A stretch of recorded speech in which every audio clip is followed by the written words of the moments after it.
Okay, you are all welcome to tonight's live stream. This is Dar Central, the most handsome, yakable, Africanicious, adrenaline pumping, Ephesian,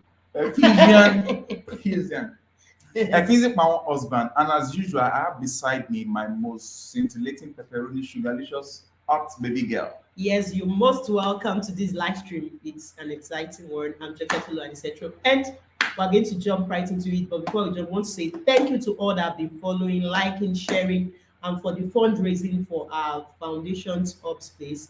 For those that have been supporting us, we want to say God bless you mightily in Jesus' name. Okay, so to start with today, looking at the topic in front of us, I realize Game Amp Me has been here as much as around 8:30. We are asking this question: Africa or the West? Who can we say actually owns fashion? But before we begin to jump into the dichotomy between the West and the Africans as per the ownership of fashion, as it may be, we need to clearly explain a basic concept here, which happens to be a concept as explained by Abraham Maslow, which happens to be a concept as explained by Abraham Maslow in Maslow's theory of hierarchy of human needs, based on his book, on his publication that was released in the year 1943. Abraham Maslow was explaining the basic needs of human existence, human life. And in one of his books, in which he was talking about how human beings are being motivated, he explained the fact that the physiological needs of man, of which we have the paramount, one of the paramount basic needs of man is what? Clothing. A lot of people always remember basic needs of man as what? Food, clothing, And shelter, and they still have some other ones. I don't want to go into that now. But if there is anything that needs to be looked at when you are talking about the historical view of the Africans and the whole world at large, because the Africans we do not exist in silo. What is now the rancor between the West and the African? What is the disagreement between the West and the African as regards the ownership of fashion? Who actually owns fashion? We all know that no human being is assumed to be in his normal or right state of mind if he's walking naked. That means that what? Fashion as it is is a kind of industry that commands respect and commands high level of what? Turnover of resources, both inflow and outflow. And that is why it has been recorded that fashion in the world has been rated as a what? As a 1.5 trillion, not even billion, 1.5 trillion dollar segment. Wow, that is massive. So if that be the case, let us now go to the basis. Is it the West that owns fashion, or is it Africa that owns fashion? Yes. So So if you're on board today, would like you to comment who do you think owns fashion? When it comes to global fashion and Africa, it has always been a problematic issue because the world of fashion, Africa, when you mention fashion and Africa, Africa has suffered a lot of exploitation in the world of fashion, especially when it comes to the exploitation in the terms of Ankara fabrics. That's an exploitation we don't even want to go into. Do you know that the annual production of Ankara fabrics, the annual volumes of production of Ankara fabrics, it's about $2.6 billion, wow. and the retail sale volume, as in the retail income, is about 4 billion US dollars, and that means there is an increase. There is a revenue of about $1.4 billion that is actually being exploited from Africans. This gain is not really going to Africans. That you know that Ankara fabric is mostly known as if is owned by the West Africans, and this is you are welcome, sir. This is It's totally a lie. it's an A blatant illusion. lie. Yes, Yeah. it's just not the truth. So If what you have just quoted is actually true, very and we're true. now saying that who owns fashion, who actually owns it, in we're not talking about who owns fashion in just historical view alone. We want to see who owns fashion in terms of historical overview, in terms of inflow, because if you are claiming ownership of something and there is no revenue coming to you, I'm doubting the fact that it might just be a white project that is never coming into fruition. Now, before we delve into where the inflows and outflows is going to, I think we need to ask ourselves this question. Actually, historically, who do you think owns fashion? Fashion. You're welcome, sir. Yeah, thank you, man. Yes, sir. Uh, Welcome, sir. Okay, we want to establish the background of what we are discussing about today before we begin to take in wrong commentaries and take in contributions from everyone around us. Now, let us look at it. If fashion is really what it's supposed to be, and Africans are not to be exempted from fashion in any ramification, because if you go back, if you date back history-wise, you will discover that Ancient Egypt is the Origin of all cradle fashion. of fashion. Ancient Egypt is the cradle of fashion, and that is why till date there are still a lot of mysteries that are being unraveled Formation. from Egypt, Ancient Egypt. because the current stories of the mummies, the pharaohs, how they are being adorned, how their king styling is The scrubbed out from, silhouettes, their curves, their colors, their gravings in the coils, stones. Yeah. the shavings, the men's shaving. And when you're talking about fashion, What did you just say now? men's shaving. Okay. When you're talking about fashion, fashion is holistic. The feminines, we just think it's only females. No, men. Fashion, it's all encompassing. It talks about our history, our culture, our being, our age. So each fashion is associated with a culture, age group, and that's just it. So when you talk about men's shaving, this has its origin in ancient Egypt. We talk about the women's cause, we talk about our silhouettes, our shapes, and everything. So the West just came in. Fashion has to do with imageries and symbolisms. So the West came in, they started using this imagery to their own advantage, and they are using it to downgrade the self-esteem I of. want you to slow down so that our foreign followers can. Okay, the West came in. Fashion has to do with imageries and various symbols. So the West came in, they have media, they know how to publicize things. They came in with their media and everything. They started using all these imageries from Africa, from ancient Egypt, to their own advantage. They will tell you the positive part of it, and they are using it to downgrade the self-esteem of Africans. And they were gaining popularity.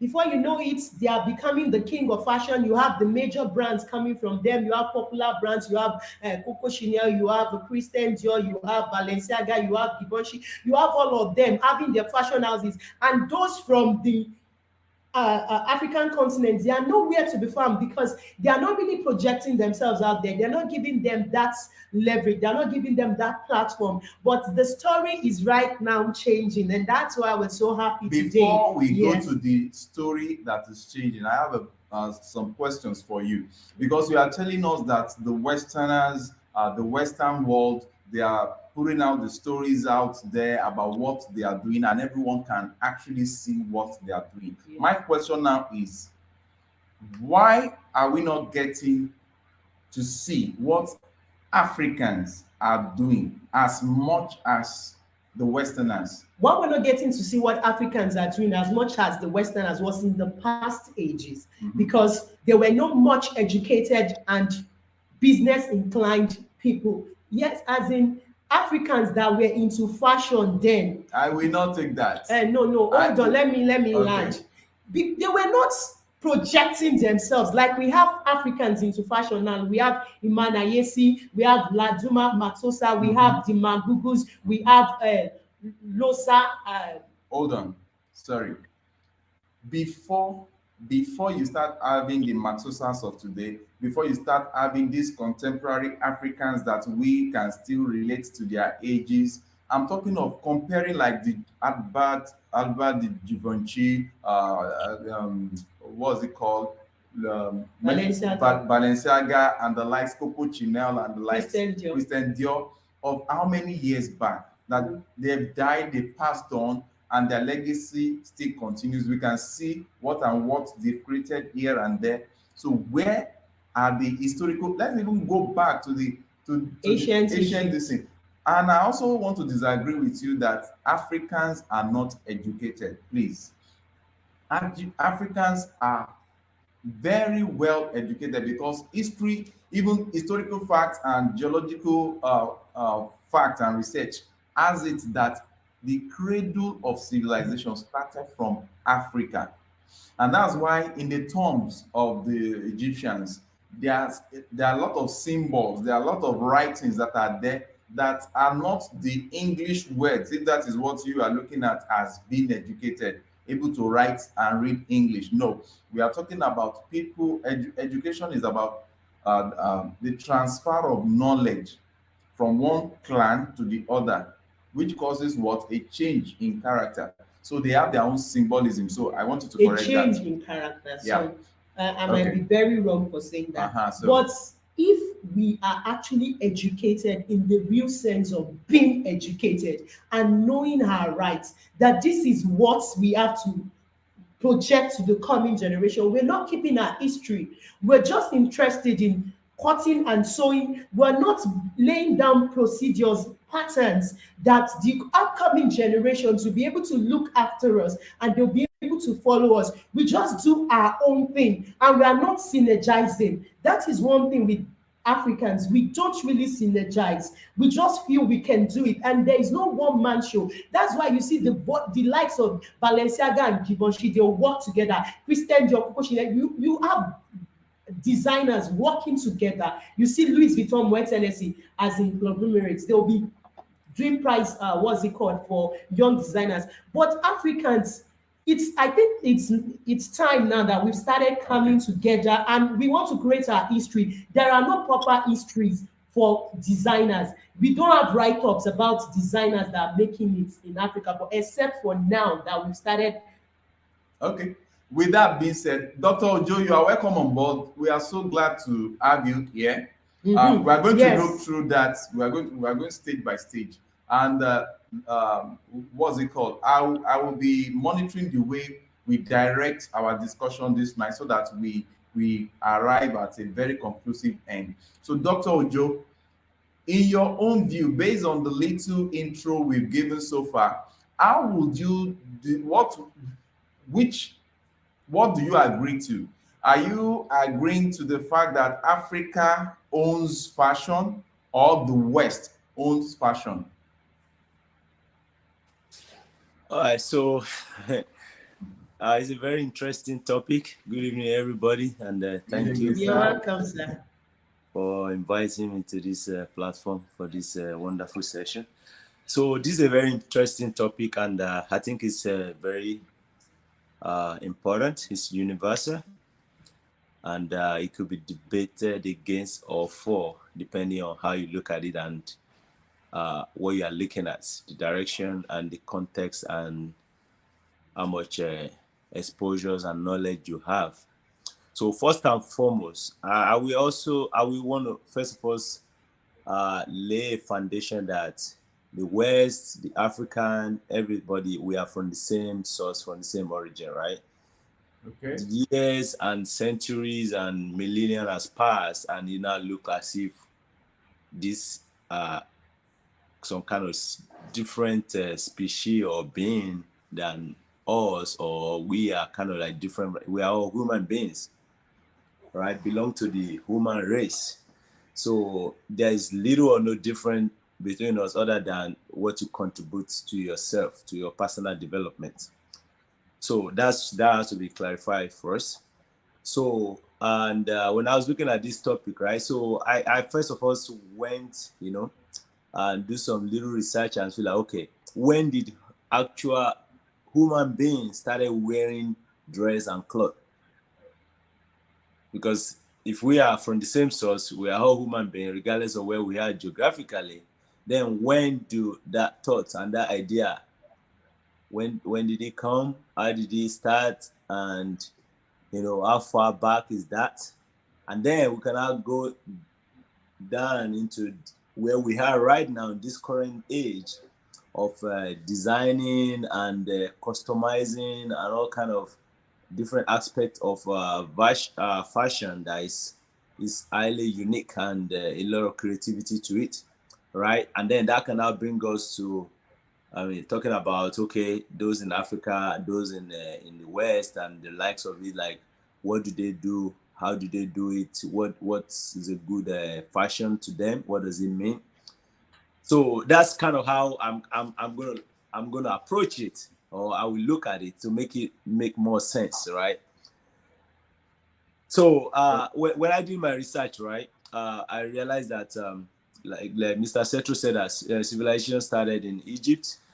um, modern civilization, modern civilization started in Egypt, right? Yeah. Which can we can say progress to what we have right now, right? But before then, there has been a lot of civilization, a lot of other civilization from time to time, from ages to ages, until when that one started in Egypt. The Egypt one was that significant because of the so many history that is attached to it, and so many important uh, things that were given birth to, and also it's the one that has led and has evolved to what we have right now.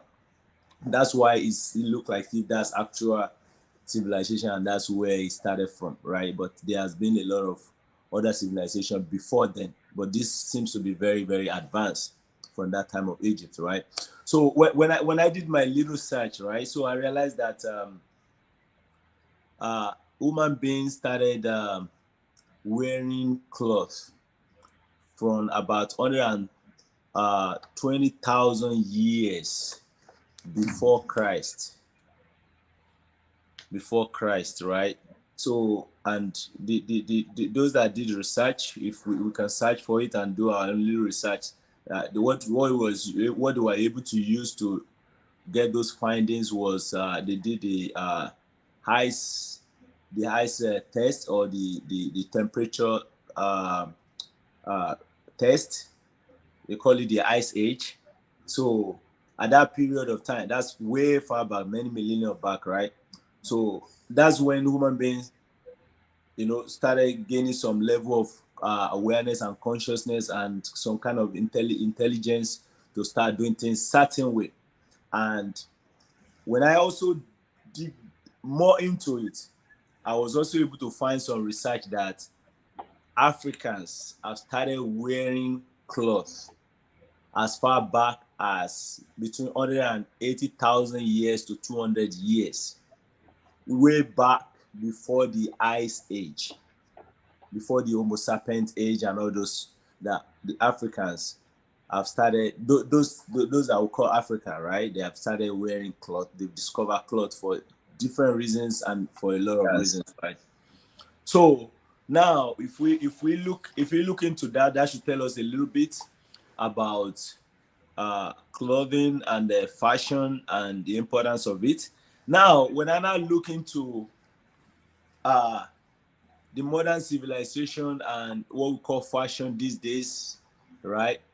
I discovered that Charles Frederick Watt was the first person to actually make a design that is so fashionable that it was able to, recommend to the important people of those days, and start making sales out of it, making it like a business. So it looked like he was kind of the first person to kind of start a kind of like a fashion line, or a kind of like a designer wear, so to say. Before then, everybody just make clothes in such a way just to meet their needs, either to cover their nakedness, or for beautification, or like in the African of then, apart from covering their private parts, they said the other type of fashion are the markings and all those painting that they do to mark themselves, right? Which is kind of what we are going through these days when we talk about tattoo and all of those, right?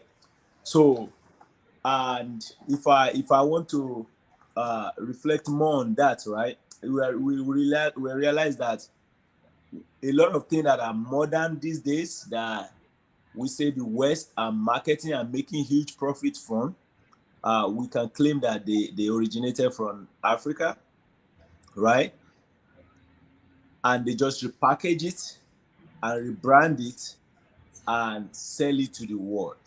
So now I have my mom right here. She's about 100 years. She has tattoo on her hands and some part of her body.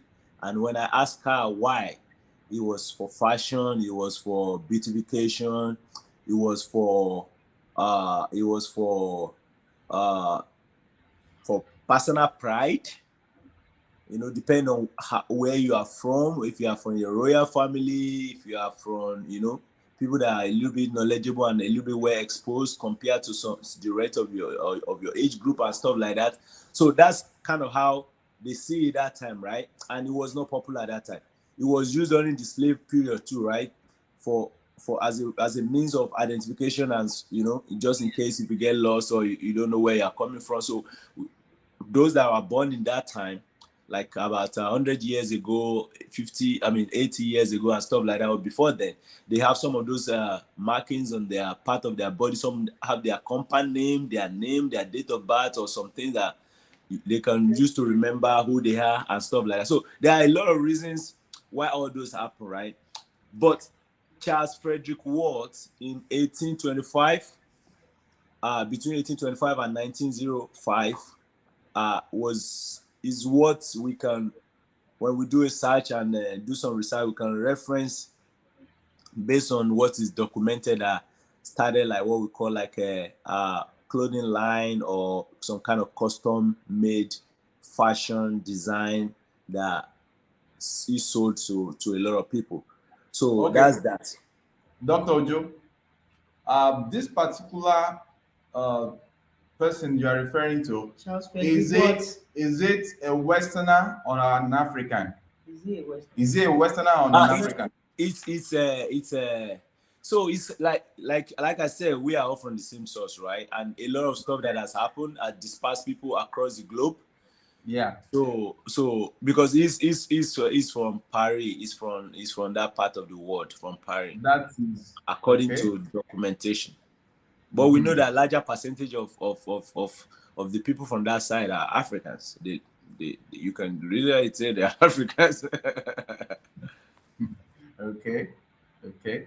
So, you just made mention, the first person you are making mention of, you will say that is even from the citadel of what is known as the citadel of fashion in our concept, in our world today. Yes. The highest or the apex fashion establishment, which is called what? Etsy Couture, So, is in from where? Paris. Paris, France. Okay, you can continue. All I right, just want to so make that.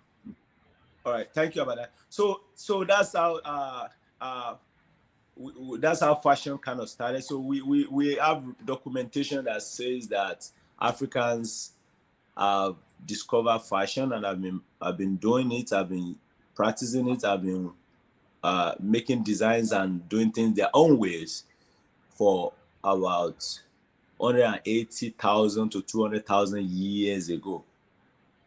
So that's a long period of time. So and like I said, the West. So the thing about education, I'm glad you corrected that, Mr. Setro. Africans are highly educated, very knowledgeable, very knowledgeable, very knowledgeable, and it's a lot of things are changing now. History is kind of changing right now because a lot of people are passing by. Like we saw that the Queen just passed now. May her soul rest in perfect peace. But we realize that a lot of very powerful, worldly, powerful people, either those that own kingdoms or president of nations, that have lived long enough, has one thing or the other that connect them to Africa, either in terms of power, at time in terms of uh, uh, level of intelligence, in terms of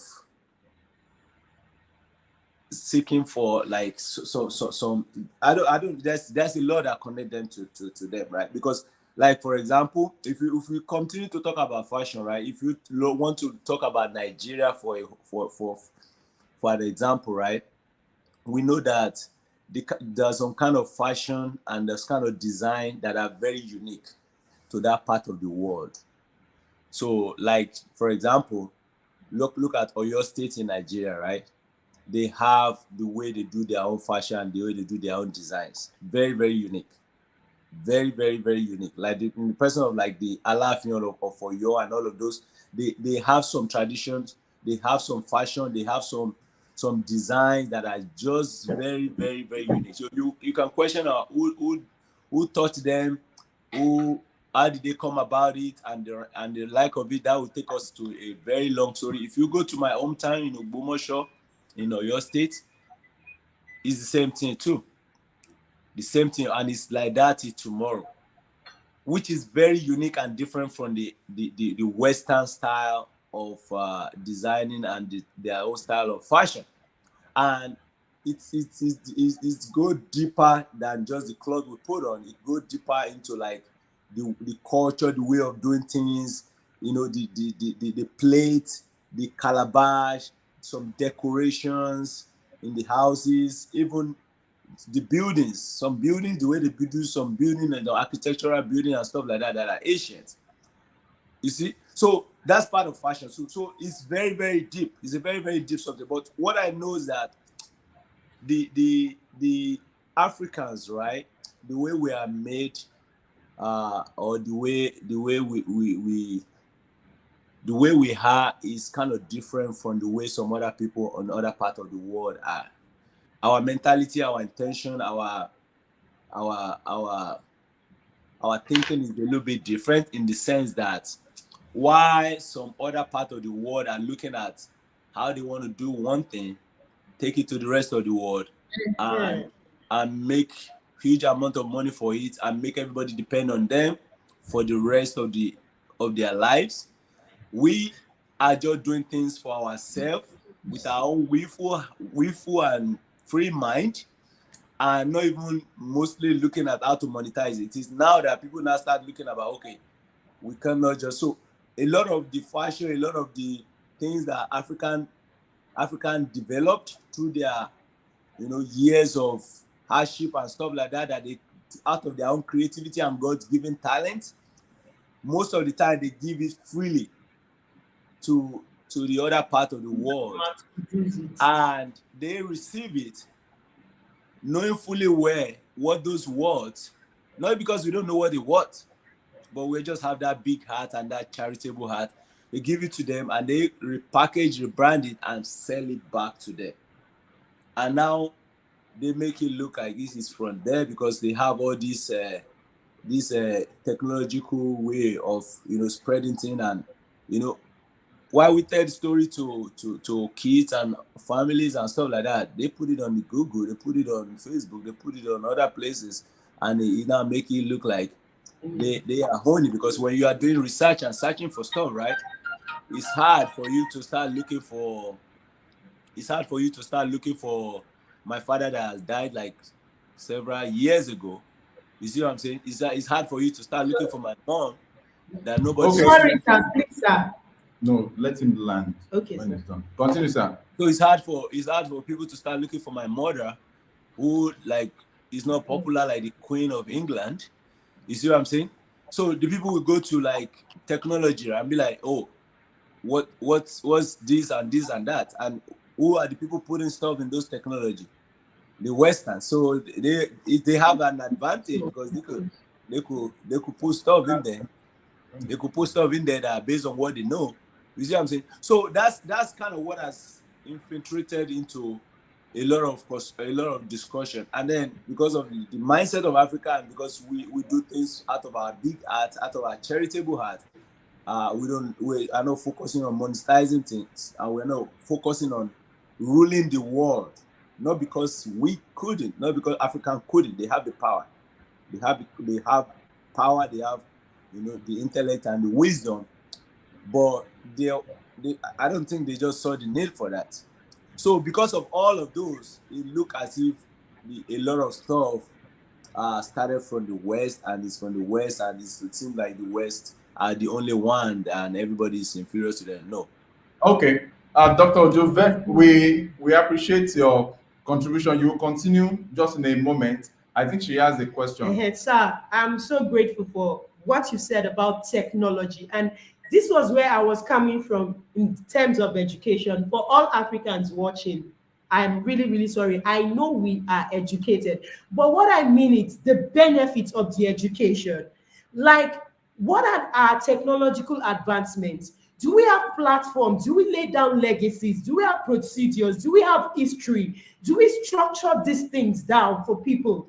Do we have mechanization systems whereby we're able to sell it to the whole world? That was what I was saying. The terms of our education, we're just parochial, we're just narrow-minded, just saying it, seeing it in one way. And are we broadening our minds as in to think of.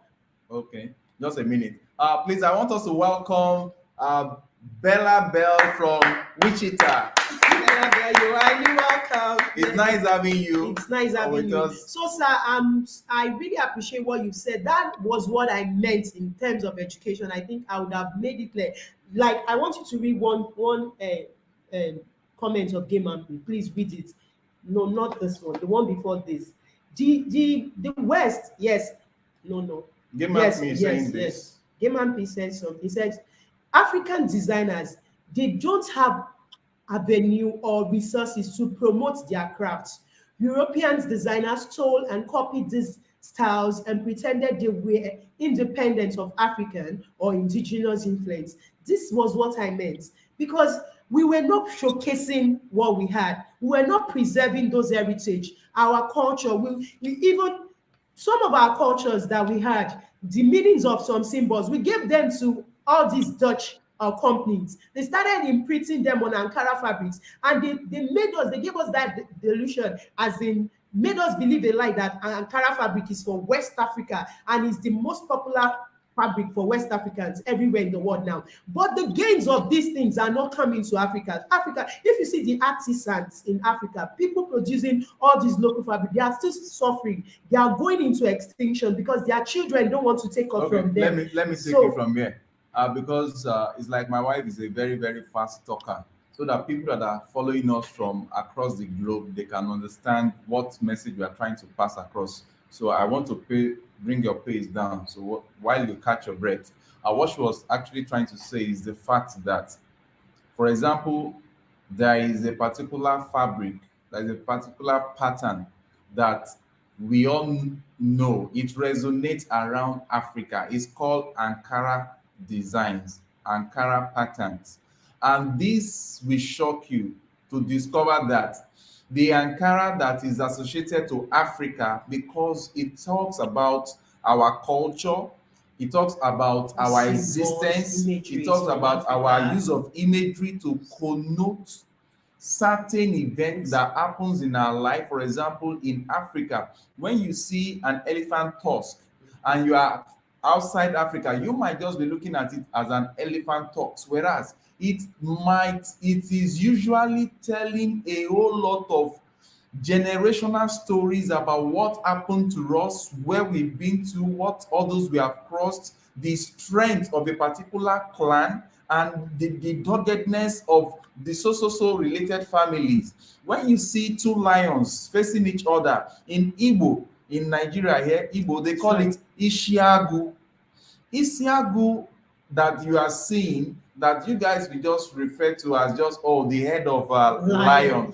It is more than that to an Igbo man. It is telling a story, a chronological story of an event that happened to an Igbo man that is willing to die for, to protect. But what happens there is that the Dutch saw our love for some of these fashion fabrics, fashion materials, and they decided to go to do what? To invest their time and resources. I don't want to believe, say, I might not be saying it the way you wanted it or the way you have been seeing it. I'm not saying it that they stole. I'm just saying that they saw an opportunity Yes, yes. and they catched in on the opportunity, which is the law of life. If you have an opportunity and you are not ready to build on it, by the time some other person start building on it, maybe you will wake up to the realization, because at one time or the other, we all must have misused an opportunity, and it's not too late. You can still regain it back, because presently Ankara is making billions of dollars every year. Annually. Every year. But what? The The revenue inflow, the is going- revenue is not coming to Africa. It is the name that is coming to Africa. The name is useless when the value is somewhere else. So I want us to really get that in place. And if Africa needs to grow, although I'm going to give my own verdict at the end of at the end of this discussion, you might come to agree with me what I'll be passing as verdict based on this discussion as to who really owns fashion, either the West or the Africans. So I think we should just have that at the back of our mind while the discussion continues. Okay, so Joker, do you still have something you want to contribute? I think that's Oh, what I would say. okay. Game Arms is a thank yeah for the fabric of African history. Okay, thank you. Oh, pretty brothers and sisters. Okay. Oh, we have someone here. Allow me. Hey, okay. It's nice to have. This is the first time I'm seeing this person. You are welcome. Let's welcome her on board. You are welcome. So we'll wait for your contribution, because when Madam it comes, Claudia came on board. Madam We are Claudia. waiting for you again, ma'am. Okay, Madam Claudia, we're also waiting for you.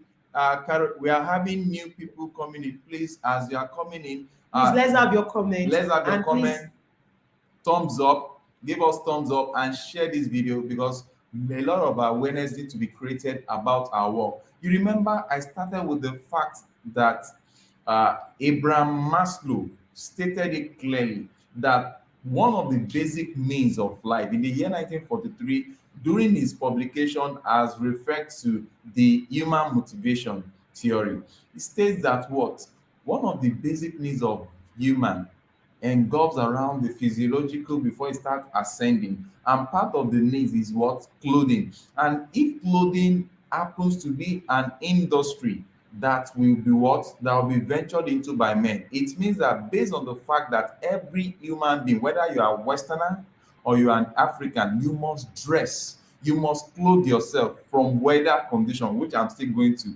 come in and explain some things there. You must understand that it is a product that we cannot jettison. It is a product, it is a kind of business that you cannot just give away. Dr. Ojo was saying Africans, we know the value, but we just freely give it away. Fine, fine. Let me now bring into our foundation, just like our foundation did in the past 1 year. We were giving away a whole lot to people, and we were not committing them to what? To tie them down to be making contributions to the foundation, so that we can cater for the needs of more people that will be coming in, of which we had to sit down and restructure it now, that henceforth any of the youth we are supporting, as they progress, they must begin to see the need to do what? To start supporting the foundation, so that we can support more. I think we Africans, we need to correct this notion of just giving out things without looking at replacement of those things. And I think the Westerners are building on this, and they are taking good care of it. So I'm not seeing them as stealing. They did not steal from you. I bet you can come up with your own postulation. I don't believe that they stole. They were just very, very smart. No, but what of Zara? Zara, no, we'll come to that. Okay. Zara stole Okay. Maxosa design. So I hope you know about it. Maxosa Africa, Zara stole their design, that their diamond design, and they had to sue Zara. And Zara is fond of stealing designers, various brands, what their work, and just mass producing it. Zara, as in, they are very good at that. So well, it's good that a lot of people are gaining awareness now, and we have this generation, whether from Africa or from other parts of the world, it's obvious from Africa because it's never been like that before. The current generation have gained some level of awareness and intelligence that they are doing things certain way differently. So that's why we are seeing all this. This was stolen from Africa. If you look at it from that perspective, a lot has been stolen from Africa over the years. In fact, when I met somebody here in Germany, he regarded Africa as a place where people just go to pick whatever they want when they want it. That's how some other people from other parts of the world see Africa. Like Africa is just a place that you just go there and pick whatever you want. Like there's no need to develop it and help them. It's just a place that you just go there and when you want. So that's how some people see it, and that's explain why it seems as if they stole this and that. So I see it as taking advantage of other people, which is not a good thing. Which is coming around because the universe has a way of reversing things with time. So that needs to be put out there. Okay, let me come in here. Game me is saying, okay, let's say they borrowed borrowed it without giving proper compensation or acknowledgement. Okay, during the period of my research, I was going through. Sir, you wanted to say something. They didn't borrow it. They took They advantage. didn't borrow it. They stole it. It's not borrow. That's not how to borrow something. They took Okay. advantage. No It's problem. called taking advantage. I think that's the proper word to use. They took advantage. Okay. They took advantage. No problem. I will get your reaction with respect to this, but let me quickly state this.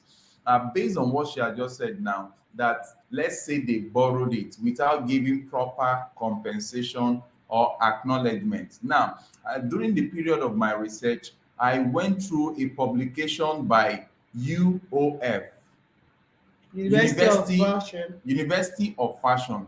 University of Fashion stated it clearly during one of their presentation in August 28, one of their publication in August 28, they listed out some of these facts, which I'm going to be sharing with us in the course of the discussion today. I don't want to say this evening or this morning. Now, during that period of research, a lot were taken from Africa. But let me tell you, in that publication, it was also revealed that Africa is now towing the right path in what? Correcting the mistakes of the past by doing what has been neglected in the past. And that's where we have people like Max Sosa coming out, a young family. Now, let me tell you, when people are talking about fashion, someone like Max Sosa, you just Google this, Max Sosa, they are taking fashion as a family business, as a family heritage, as a cultural stuff. For the Max Sosa people in South Africa. For the Max Sosa people in South Africa, fine, thank you. Now, what this will now amaze you. These people, they are putting all their family effort, concerted effort into building a brand that is African-centric in nature, only for them to discover that one of their products, which they manage to pull out there, which is supposed to give them millions of dollars, was what? Was stolen by Zara. I don't know why it's like this this laptop doesn't want us to see what was happening there. Okay. I just want it to be here. So this particular socks was developed, produced, the conceptualization, everything was done by this family, the Max Sosa's family. Max Sosa Africa brand. Max Sosa's family developed this. By the time they developed it, only for Zara to go and duplicate the same thing. And because Max Sosa's family, this is just a small family, they are trying to bring up something that will outlast them if well properly managed and documented. Zara, that is having access to enough funding, bigger manufacturing, large-scale manufacturing opportunities stole this according to the filing of that case. Stole this from them and now is selling it to the world at a much cheaper rate. Now, if that be the case, what are we trying to bring out from this? It is to really, really not condemn Zara, because anyone that is stealing is already condemned. I'm not here to condemn anybody, but we are seeing that Africans are now waking up to their responsibility to protect what? To patent their works. Yes. Imagine Dr. Ojo that is saying that we gifted the Westerners, Africa gifted the Westerners some treasurable materials, and they are now using it to modify their thing. If they are actually patented, there is a way resources would have been flowing back to Africa. Okay, with that being said, I think at those points, I just want to look at Caroline Nwangi says this. Game fashion is Africa. Okay, we'll know whether fashion is Africa by the time we are done with today's live stream. 100% true. Oh, let's welcome 100% true.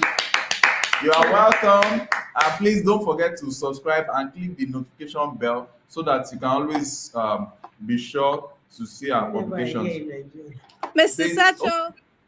Whenever I hear Nigerian accent, Madam Claudia is talking to you. Madam Claudia. Hey, how is everyone? Dr. Ojo doing? How the Sachos doing? We are doing great. Okay. Sorry I joined late. I had someone with me. They just left, so I'm on board now. You're welcome. You're welcome. You're welcome.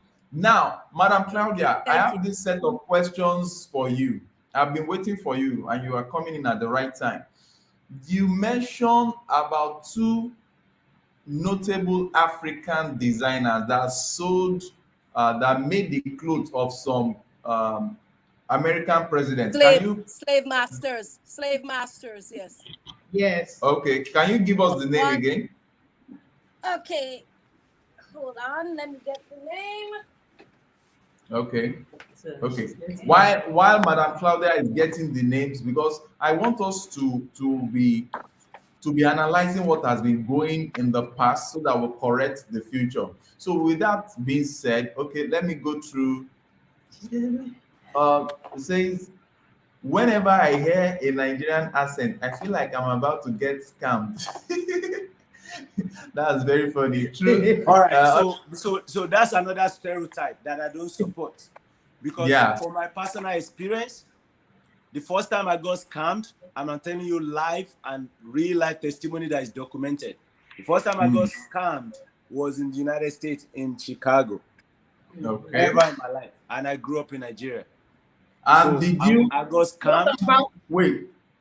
And did you now make it that whenever you hear American person talking that they are all scammers? No, I do not. So, because that's why I call it stereotype. Of course, because of a lot of hardship and stuff going on in Nigeria, and the number of people that are in poor and the number of people that are committing crime, it make it look like. But there are a lot of worse things that are going on across the globe. There are a lot of horrible stuff going on in the West, in America, in the United Kingdom, all over the world, that are being covered up or are not being projected. But when it comes to Africa, it's kind of like, yeah. Okay. So some of us have lived all our lives since we left that part of the world to show to the world that there are a lot of great people from Nigeria that are still existing till today. And we, by the grace of God, some of us have proved to a lot of people that we are not just very intelligent, we are very courageous, we are very bold, we are very loyal, we are very creative, we are very hardworking, and we can stand the test of time anywhere and compete at any platform and win. And we've been able to prove that. So that's a stereotype. You have to be corrected. Yeah, 100% true. I want to give you another reason why Madam Claudia, please let me quickly address this. I'm so sorry. Uh, Another reason why you Okay. should erase this stereotypic mindset from you is the fact that I've been scammed in China. I've been scammed in China of as in lots and lots of money, and that did not make me to now see all Chinese as what Out of as Canadian scammers. company. I've been scammed of late by By a Canadian Canadian company. company, even from what's it called? And Dr. Joe is nodding his head because he knows about the company. I mentioned the name of the company to him. What's that? Don't mention. No, I want to mention the name. No, Eh, because what is the people name? should not have a fixated mind on African because I of the forgot. few Prime, idiots. prime Prime capital. Prime Capital. Check them out. They are a bunch of scammers. I think this lady just woke up the giant in me now. Prime, Don't let's meet what we no, are we're doing. not missing it. Prime Capital, and that's why some people will always have the mindset that, oh, the Westerners stole fashion from Africa. This one stole this thing. I'm going to address that at the end of this. Prime And Capital fraud is a fraudulent company in Canada. look at what Dr. Joe said. Look at It's look up this company. They are a bunch of scammers. They scammed me. my hand and money. My hand earned money. How many months ago? Because we thought they are sensible people and the likes. So I'm not going to say because they've done that, I'll now take all Canadians as scammers. Please It's the erase that. media, just like Dr. just said. It's what they want you to see. That's the origin of all these things we're still discussing today. They have Don't the let us- media to cover whatever they want to do. They'll tell them it's only good things that happen in Canada, in America, but all the bad is in the jungle of Africa. That is when no. You have to balance things. That's So- just how it is. And there is another sure, don't let us let's continue with our topic. So I think that 100% is answering again. I think that is enough. Mr. Satchel, Yes, Madam Claudia, That you have you the floor. there? Yes, we Yes. are ready for yeah, we are the ready we're for you. talking about scamping. I can remember an incident where I bought fabric, African fabric from China. What they did, right? They put an African man dressed, I mean, he had on a beautiful, well-tailored garment, jacket and pants. Okay, okay, I said, wow, that's a beautiful fabric. So I went ahead and I ordered the fabric from China. When the fabric came, it was like a masquerade fabric. Was no color pink, a lot of pink. It was, and then when I tried cutting, even though the fabric I didn't use it, I tried cutting it. The fabric came apart. It just shred. I said, "What is this?" I wouldn't even use it to map my floor. That's how bad it was. It was horrible. I had to discard it. I went through argument. I tried to get back. I didn't send me back my money, but it was terrible. So from that experience, I will never order a quarter yard, what you call it, a fat piece, just an inch, not even an inch, a piece of a fabric from China. No, it's terrible. So, It's terrible. but still, does that make all So, Chinese fraudsters? the lady's name was, Okay. and they're using the Africans to advertise the fabric. And You then can when the imagine. fabric comes to you, the fabric is garbage. You can't So- use it. It's trash. So it's not about any particular Any people. particular- Okay, so we have you now. What's the name of the first designer designer? that designed for. Okay, let's go. Her name was, okay, this designer was the designer to the President Lincoln, first president of the United States, I believed.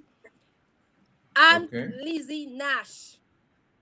Her name is Aunt AUN. They used to call her Aunt Lizzie, Lizzie Nash, Nash. I think in you they said Z in Nigeria, ZZ. British, you say, I don't know how you say it. The Z, two Z's, am I correct?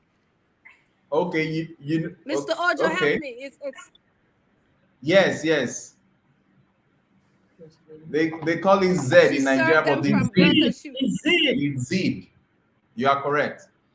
Okay. What about the second one?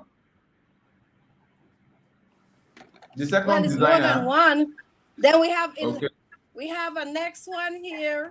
It's more than one. There are many of them that serve the slave masters. Okay. Okay. Then we have another designer. Her name was. She made a. Oh, look at this beautiful. I have the book in front of me. Her Okay. name is Can Kelly. Can you Okay, show she us? sews for Abraham Lincoln wife.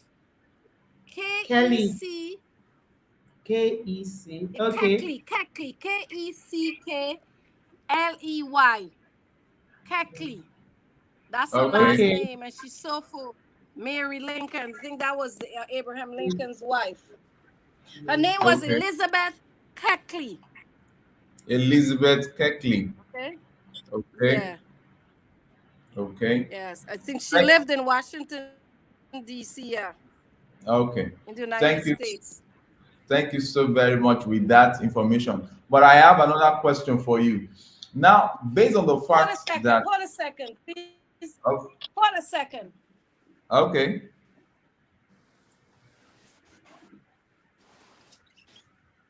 is it possible we also see the book? If you can turn on your video so that Mr. we can see the book. Satchel, put me on mute. Can you mute me? Mute me a minute, Oh, please. Just okay, you are muted. Let's continue. Okay, so let's We stopped here. I think we stopped there. They took full advantage. Yes. Okay, Real full advantage. real full advantage. Then you go to this. Then we have Game Ampmi says at 100% true, this family and their passion is 100 as ya claim on ya and do brother. Sister. Feel free to check their videos website, actual facilities site. Okay, thank Thank you you so so very very much. much, Kemampi. Temilade Alamudu says, we Africans are the ones that don't cherish our own culture and our things in Africa. We always believe everything from the Western countries are the best, but we don't value ours. You're Okay, 100%. from Temilade's Alamudu's comment, I want to comment.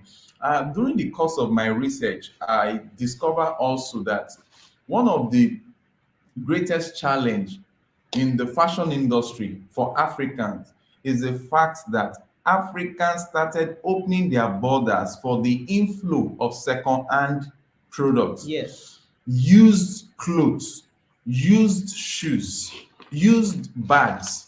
They call them whatever brand they can call them. It is very, very easy.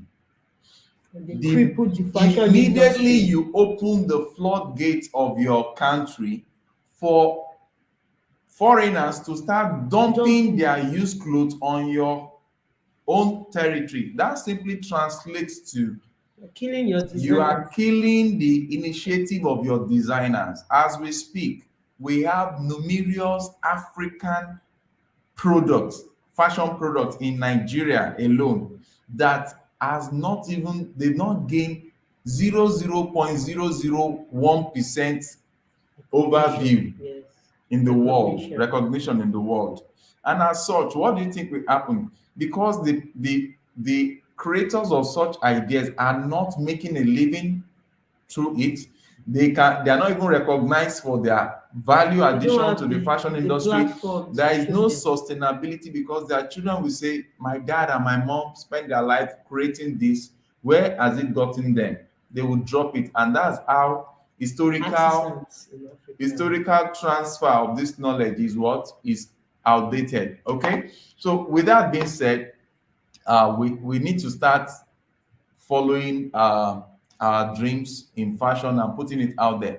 And that's why I can never joke with this person I want to mention now. Independently, he started traveling around the continent of Africa. From countries to countries, he started picking pieces of materials, fabrics from each country with their culture, with their stories, and he was Connecting using it with the art.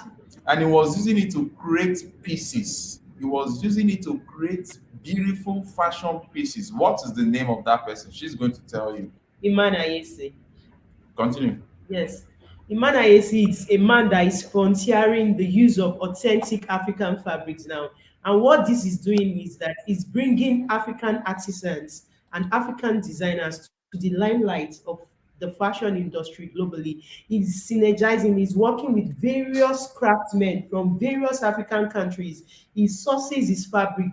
He's not interested in these Dutch prints and Kara fabric. He doesn't work with them. So he goes to the locals in each of these countries and he gets the real African fabric. We have the kente, we have fabrics from Mali, just like showed that video. We have some fabric from Mali, from different countries in Africa. We have Ashoke from Nigeria. He's using this in the highest stage of fashion now, which is hasty couture. And Adire now is gaining a popular platform. It's really been popularized globally because it's being used in the world of hasty couture, which is the highest class of fashion in the world.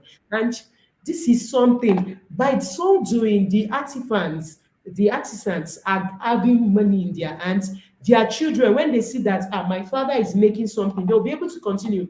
There's this story of this young African designer, Vicky James. You Yeah. can search her up. Her mother, she came from a family of three. Her mother, they lost their father when they were young. So her mother used to be a tailor. Her mother used to be a tailor.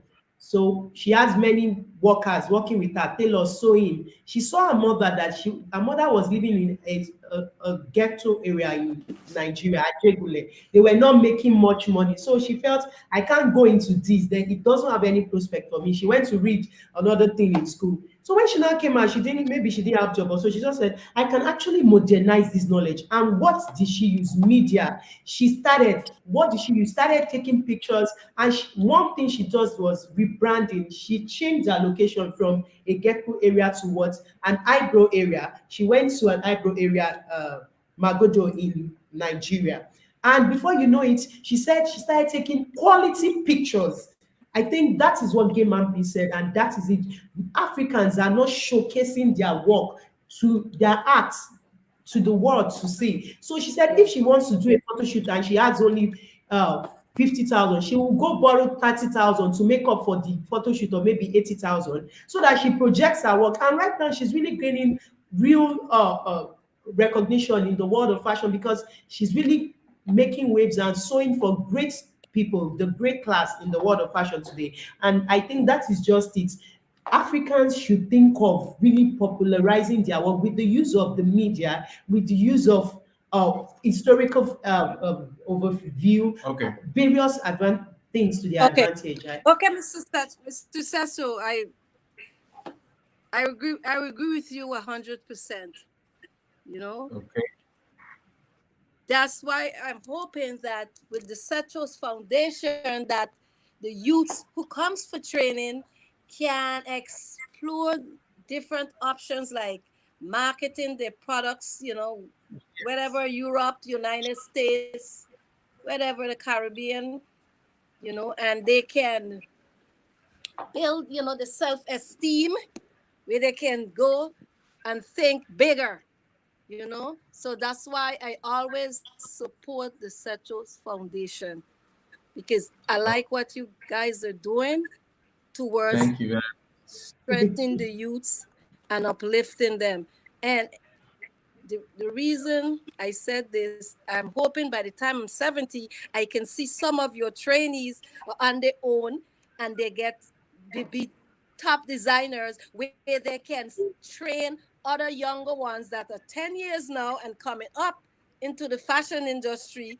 By the time they're like 17, 20, they can train. It's like what we call building from one foundation to the other foundation. You know? Yes. God would Wow. forever bless you for doing such a great work. And I hope Wow. Amen. that's my hope and aspiration, that I can see the youths who are being empowered, who are being trained, could build themselves to open their own business where they could be self-reliant, and they could bring in others who is in need and train them and pass on the skills from what they have learned from the Central Foundation. Whatever they Wow. get, they pass it on to Wow. others, and then that's how the foundation can grow. Wow. And not Yes. only global, Thank you. successful. Oh, Yes. And Thank you that's what so I'm very looking much. for.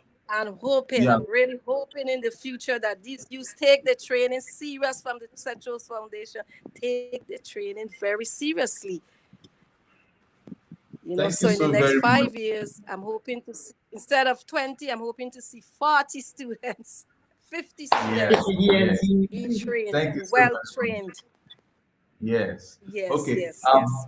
Based on what you've just mentioned now, I, let me just tell you this. By November, I think November 26th, we are going to be having our youth program for Seminar. a youth seminar for these youths, and some of them are going to actually be on the runway to display their designs. Yes.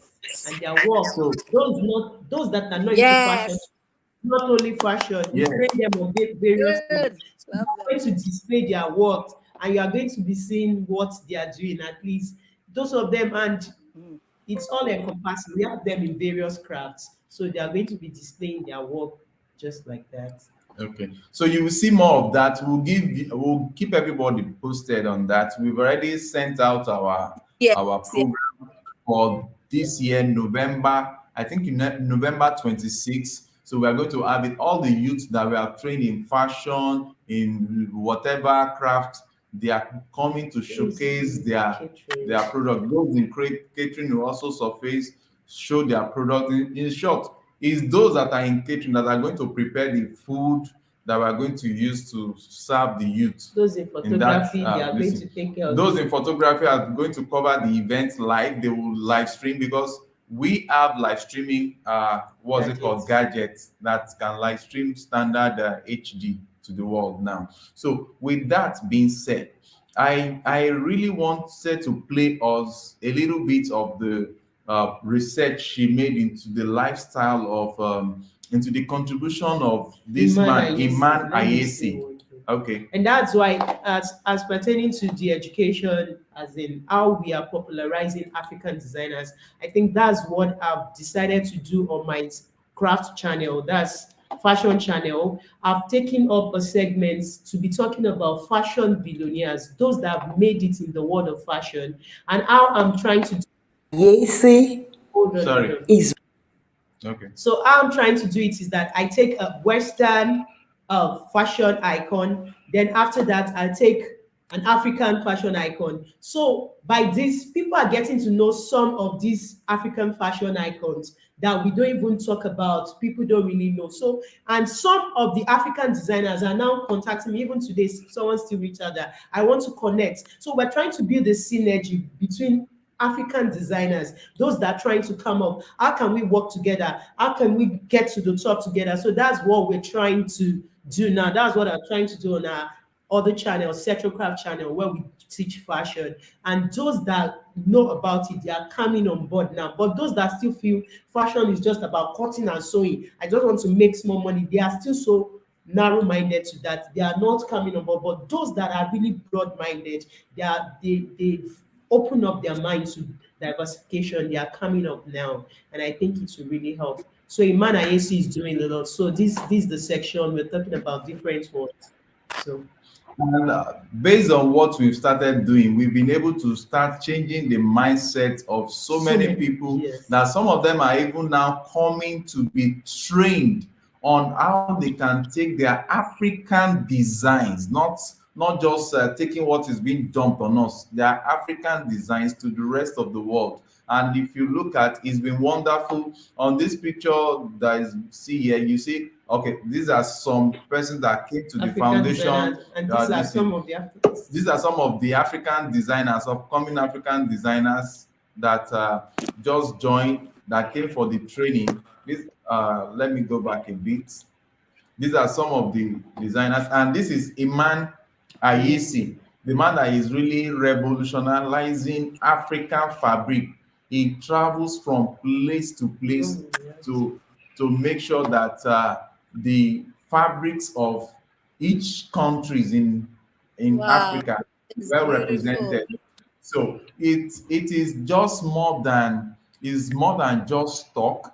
it is all about we having concerted efforts to pull down. See his designs. All these are African designs. Look at the These man are there. African designs. He was a model before. He modeled for the likes of Givenchy, Wow, Like beautiful. Christian Christian Dior, Dior, and the Vieux likes. Saint Laurent. I See don't his know if you design. work This, in what you are seeing here is Adire. Yes. This is called Adire. He works with Adire, Kente. So these are the people that he modeled for before setting up his own. Look at this. This is masterpiece, and his work are so unique. So imagine that we get started on the right foot documenting, because what Africans have failed to do in the past is that like the persons you mentioned, Madam Claudia, some of these people that you mentioned, we don't have any, audio visual about their works and the like. So it becomes a hard sell. And that But is what these you said. What? Okay, maybe you're having challenge with your yes, correct. this in there. The silk. Look That's at this. beautiful. Oh my gosh, look at that. These are African fabrics. Oh my These god. these are African fabrics. This guy Oh my god. has changed the Look at that limelight, fabric. as in these are African fabrics. We have them from different countries. You see Senegal, Ashoke, Mali, different countries. Ghanaian Kente. So Man, that's fabric. this is kente that this lady is putting on. So what are we talking about? Look at these beautiful fabrics that we are talking about here. So now back to our question: do we now still think that it is West or Africa that owns fashion? This is kente mixed with a touch of maybe something like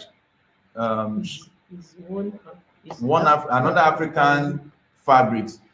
Majority of his products, majority of his fabrics are made. Look at Ghanaian kente being used here to create something of value, Beautiful. something of worth.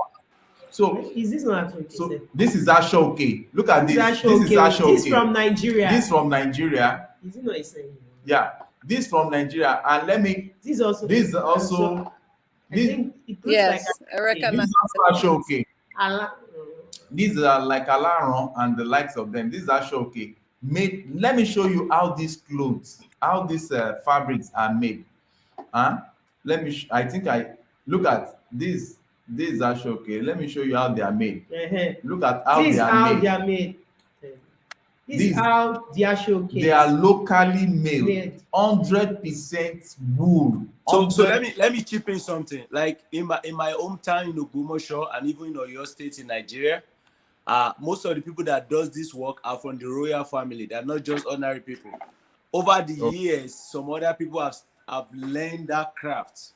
It's a valuable, very fashionable, and very occupation that they pride themselves in. They do this for the kings and for the queens and all on the likes of important people in the country. They are not just mere men. They are like from royal family. They have something to do with royalty. People that started doing this from the onset before it got popular. Okay. And Dr. Ojo, I hope you know that it's actually Ashoke actually started from Iseyin. The origin in your state. In your state. Oyo is not Oyo State of Nigeria. So Oyo is. Are you not from Oyo? Yeah, I'm from Oyo State of Nigeria. He's from Oyo now. Okay. He's from. This my wife is very funny. The origin of Ashoke is from Dr. Ojo's place, which is Oyo, and it is fabrics for the kings. If you are into wedding here, if you are wedding. Yeah, and Nigeria, you don't have Ashoke. You have not wedded. Yeah.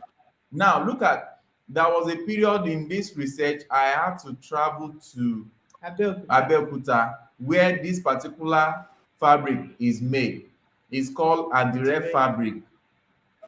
Because we are looking at ability to document all Look at these. where they are staying. Look at the where they are staying. Look at how they are making the clothes. They need to be well documented so that we can hand it over to our children's children, and each of our children coming up can add value to New it, value because to this is what innovation. has been done in the Western world. They are always seen as value additing from Yes. one I want to generation talk about to the other. Now you have it, you now have it in polos and the likes. That's what you are seeing being displayed Losa Melambo like this. is doing a great You job on you have this displayed, and you know what we did? What we did was, after traveling to all these places in Nigeria, remote places, to cover them, we got our youth to model the clothes.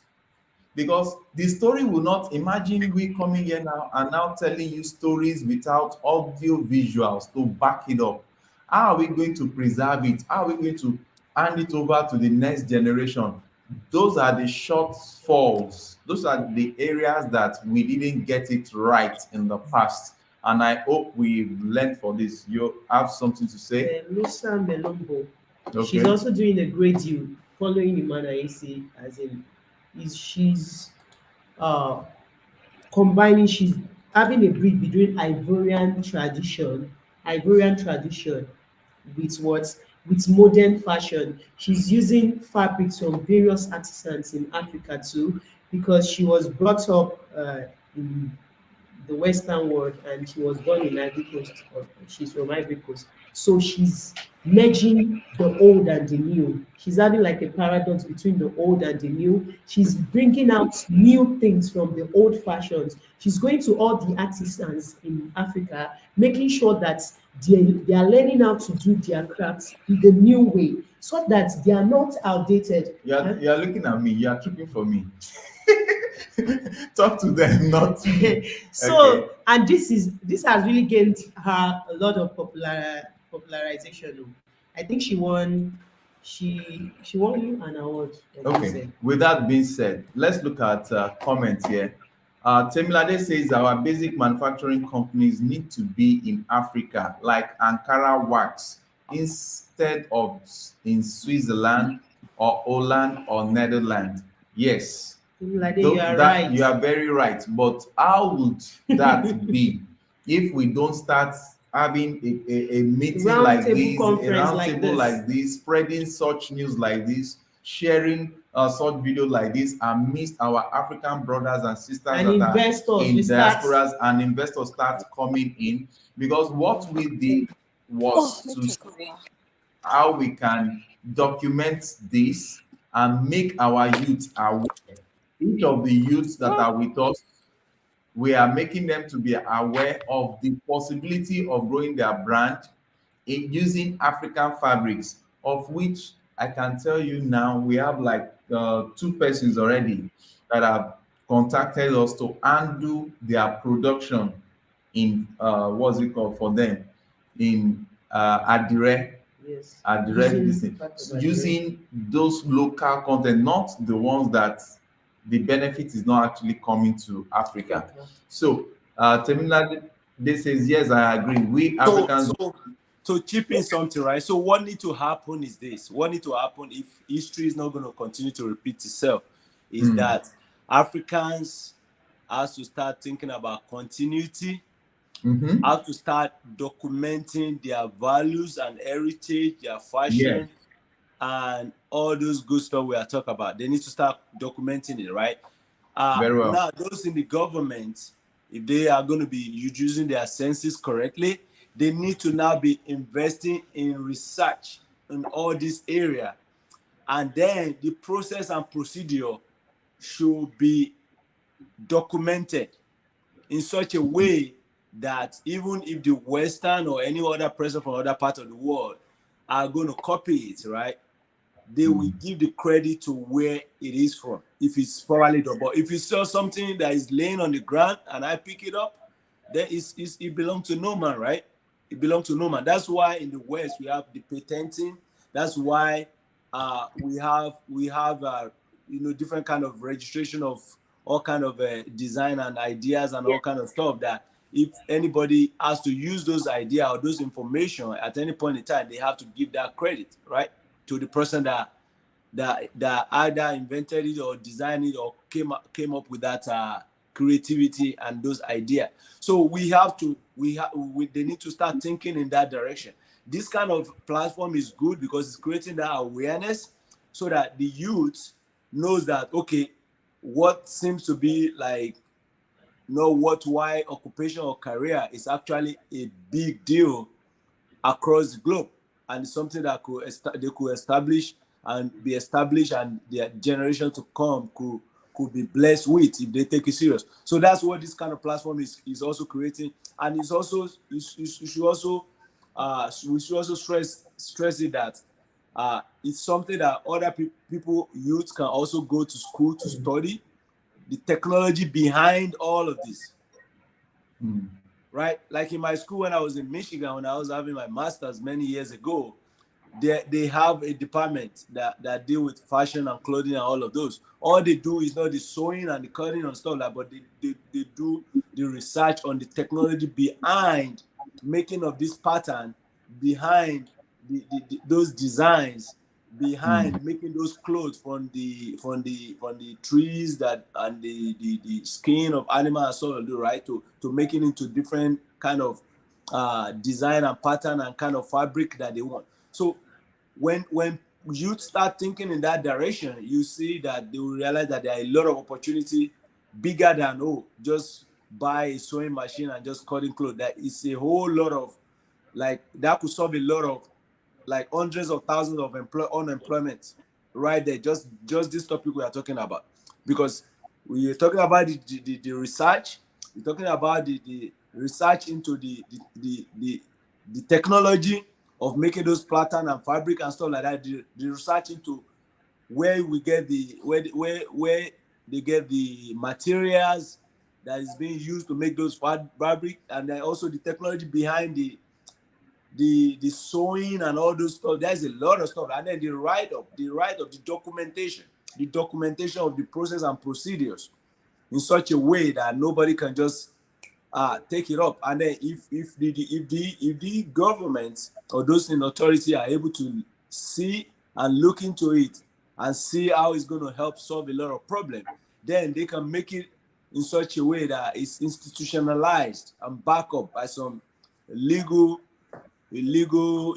so that if tomorrow the design and the pattern that was made by Cetro is being, used in some part of, let's say, England, then we could take it up, not just as an individual because you don't have the money and the resources, but now as there's a system and a process in place that could help you take it up and be like, okay, if you are using this is the person that invented it, this is the person that started it, and you are not giving the credit to that person.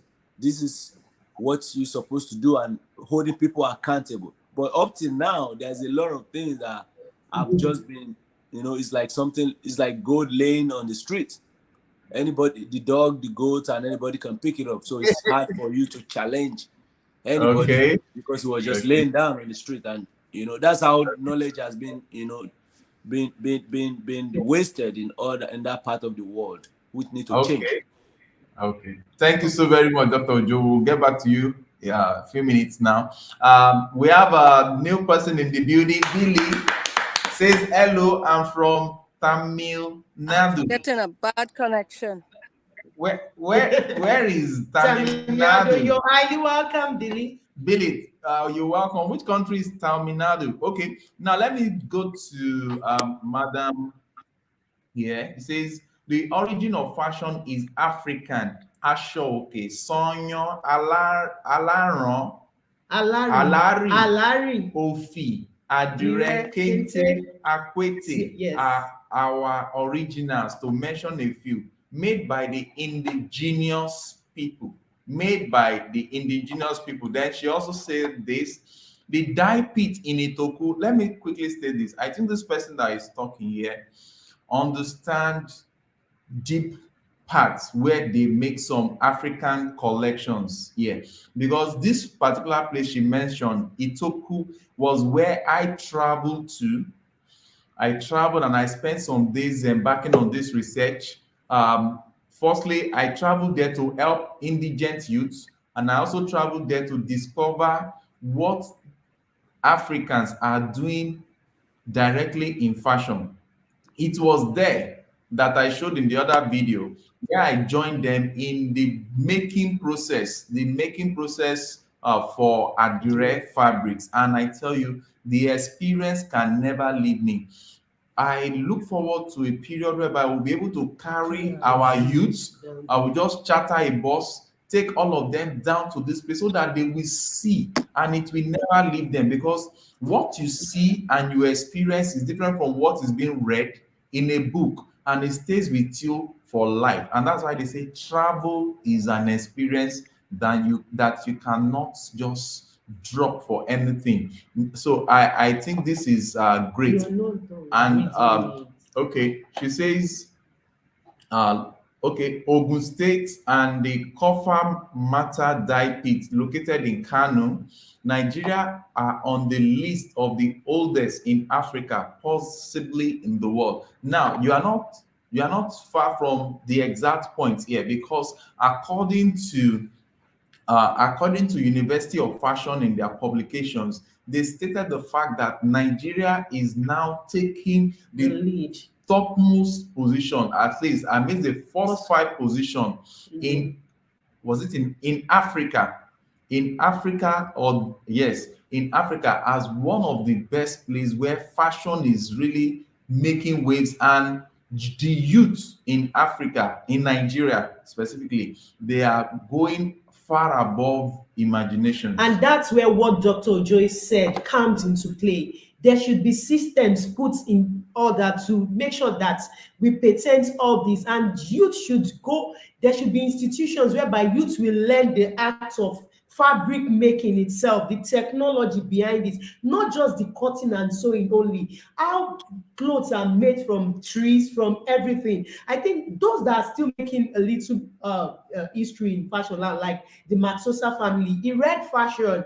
He read things about fashion in the university. Even this Losa Melambo, she also read arts and later diverted into fashion. So people that will really lead the world of fashion are people that go to study this. They know the technology, they know the brain behind even the fabrics, even not just and the latest technology that we need in terms of machines in the world of fashion. Okay. Very well gotten. I think from what my wife is vehemently saying now, I'm going to jot it down. I think what we also need to do is to create in our course curriculum for our youths is that apart from their training, when they are done with their training, we take them to locals.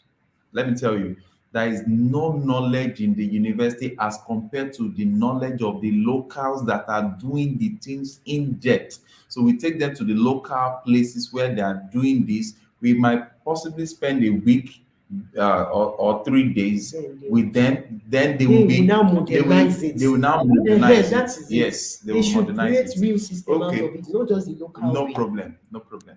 So I think we have that. Madam Claudia, you're welcome back. Now, Game Up Me is saying something here. It says, yes, the Nigerian African government can insensitive. See, I don't want to hang anything on the government. I Yes, want to believe that I'm having a very and our youth, we are the government. Yes, We sir. are going to, whatever we are discussing, we are jotting it down. We are going to, especially now that their conference, the annual conference for our youth summit is around the corner by November 26th. We are going to see how we can work on this so that we put all this effort. When the government sees that we are serious about what we are doing, they will be forced to start reckoning with us to help the youth. Now, with that being said, let me just quickly chip in this. There is something I want to share with us here, and I don't want tonight to go without us looking at it. Okay, so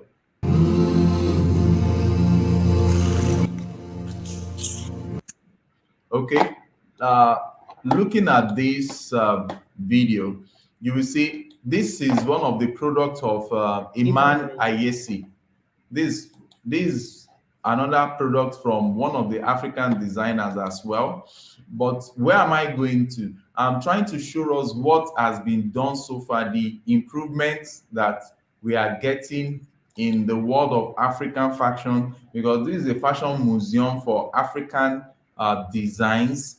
And this is another way of preserving our stories, our heritage. Nothing stops even the Cetus Foundation so having a gallery yes, where yes. we are going. I think this is. In fact, you we, have to we jot have it to down. jot this down. Very soon, we are going to have a gallery where, especially maybe during their annual uh, uh, meeting for the youth, anyone that wins our prize, their products, their Yes. best product, will buy it from them and put it in our gallery so that we can use that for future historical what have you. Now, this is what we have from these are West African textile from Mali.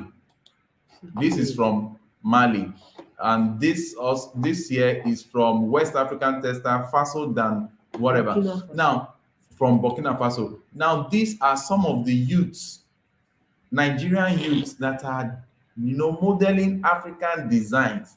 You might looking at them with their faces and the likes.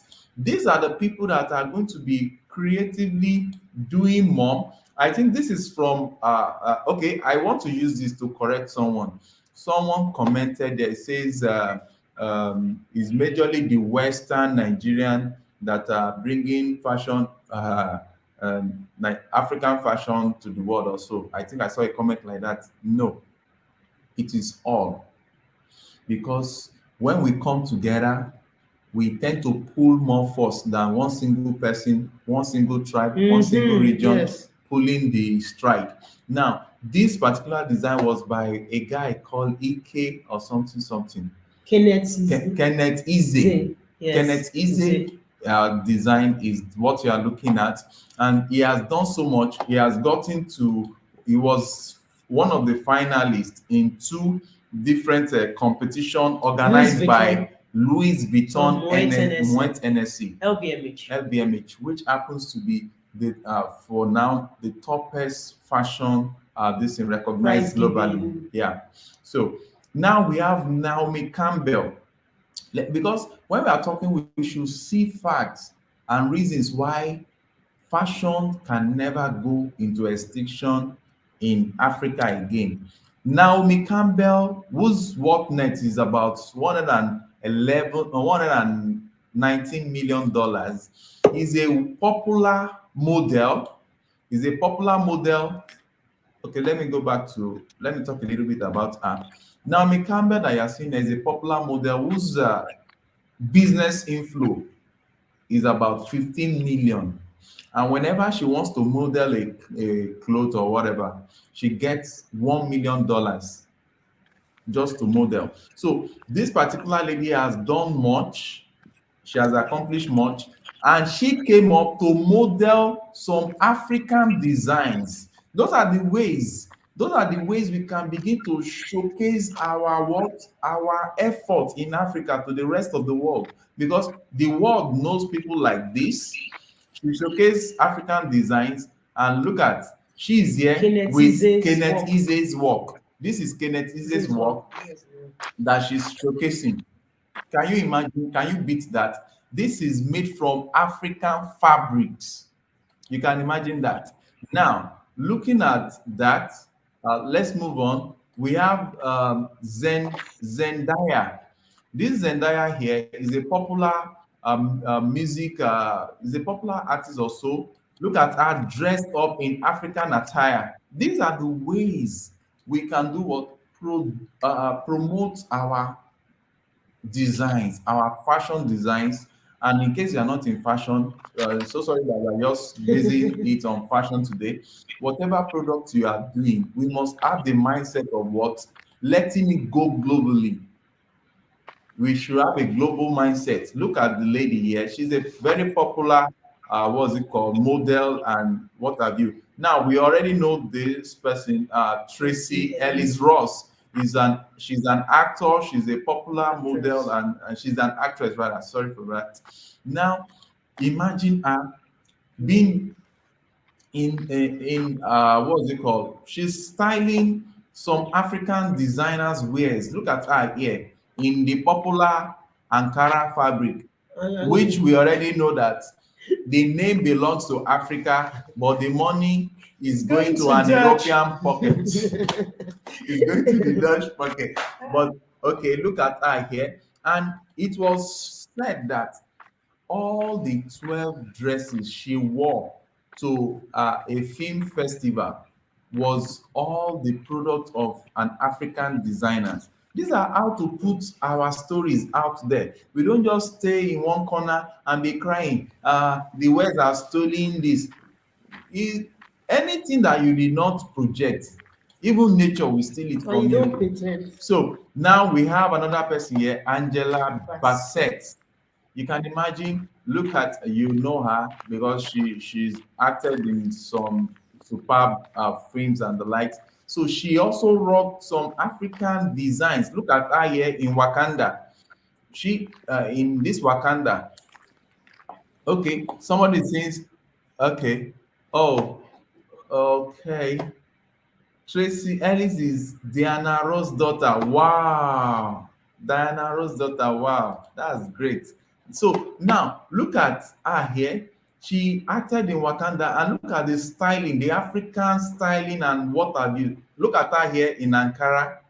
Yeah. So you can imagine how we Africans need to project our work. Now, let's come to Beyonce, that the whole youths around the globe are crazy after.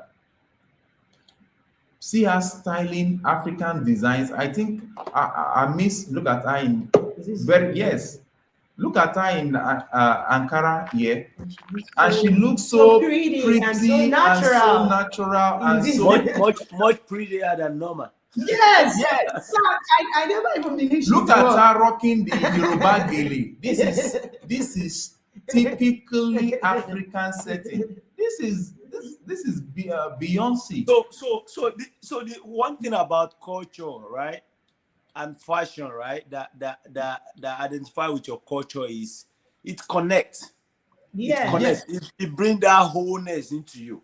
People don't understand it. People don't understand that the feeling you get when you wear that Ankara and the traditional wear, even on the street of America, is not the same feeling you get when you put on a suit, a Western suit. It's So not. correct. It's not. Doctor, That's how that's how people are losing their identity and losing who they are, and it go a long way to affect a lot of things, even to the point of affecting the money that flows into your pocket, because everything connects. If you don't have your wholeness, your wholeness, if you don't have your wholeness, right, because of what you are putting on and stuff like that, it affect your the way you carry yourself, your charisma. It affects your how do you call it? I'm looking for words now. It affects your vibes and a lot of things that you don't even know. Your esteem, your Even your self-esteem. esteem, it affects it. It affects you. A lot of people don't even know it. So look how complete she look, and so relaxed and so like happy. So real. So real. okay. Okay, let me quickly correct this. The Wakanda person here is Angela Bassett. That's it. Bassett.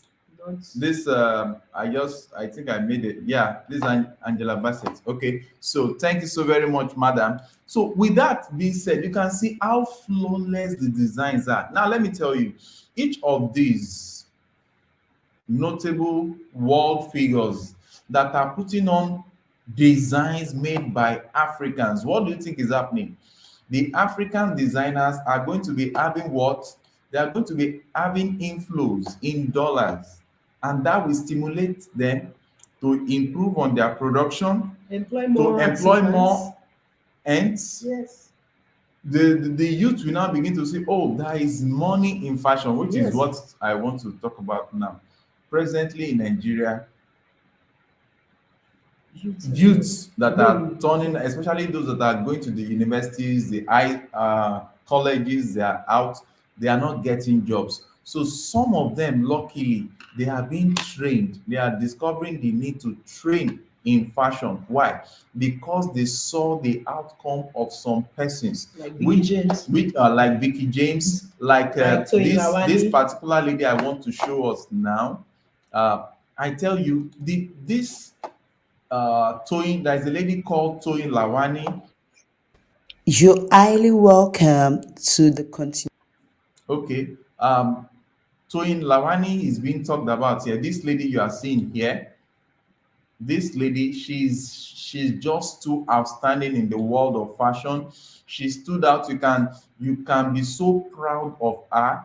She's doing a whole lot. She's achieving a whole lot in fashion.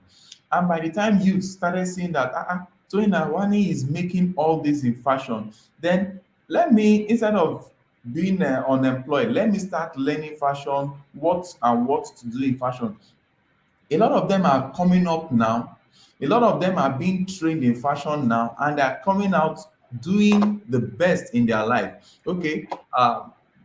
Madam Olami says, Nike Art Gallery in Lagos. This is a great place that the youth of the foundation can visit to experience great African fashion. Wow. The woman who owns it makes her own unique Adire designs. Wow. Lovely. I will consider that. And in case you have contact on how we can have our youth Visit that. visit there. You know, with, those this- that are passionate about Yes. fashion, just like Becky design. So this is Toyin Lawani. Every designs you are seeing here is they are made by her. She wear her. She smells her. She smells Toyin Lawani. She's a product of University of Tiana's Lagos. brand. Now, our brand is called Tiana's Empire. Tiana's Wares, Tiana's brand. See what she's been able to create for herself using lots and lots of fabrics. There are crazy designs emanating from her. Now, as we bring this live stream to a close in few minutes, I want to state this. Between Africans and the Westerners, who do you really think owns fashion? Would you say is Africa that owns fashion when Africa does not have proper documentation?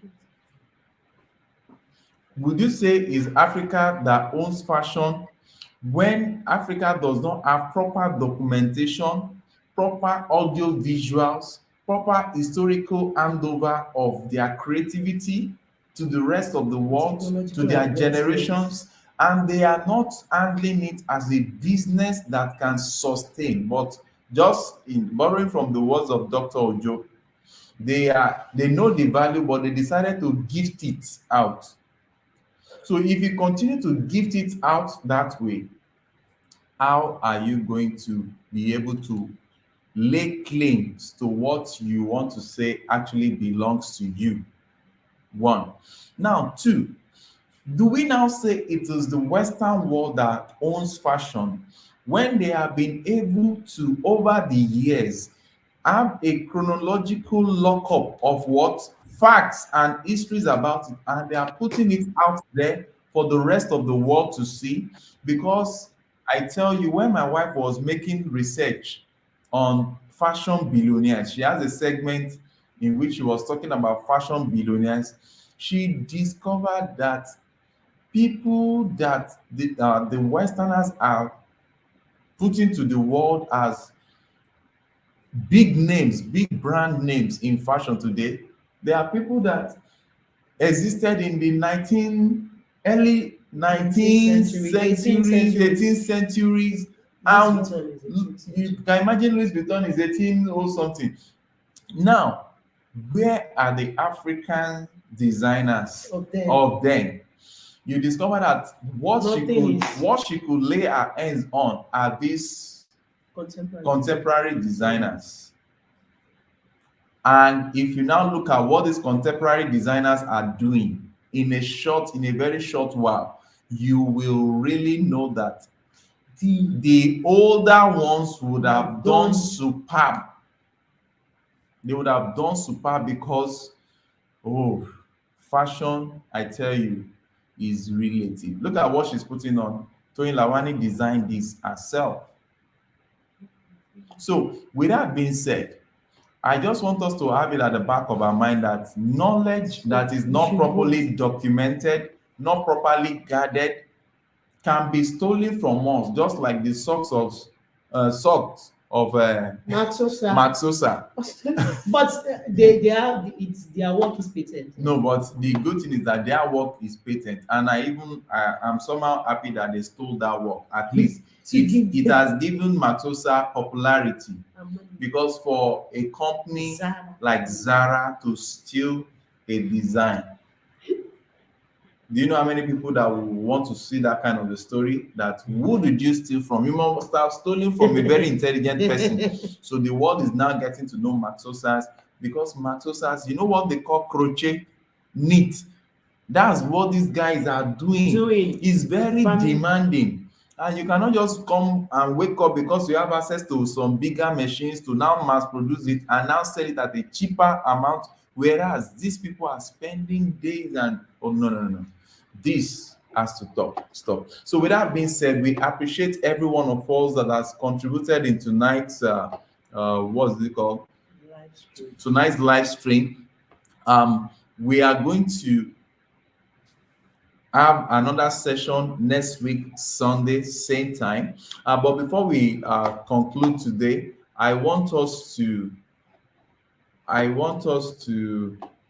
have a conclusion from Dr. Ojo. So what's your conclusion now, sir? Yeah. So, in summary, I would say fashion belongs to the Africans, and the reason is because it's natural for us and it's natural to us. It's part of our culture and our way of life, and we can shock and continue to shock the world with our fashion, right?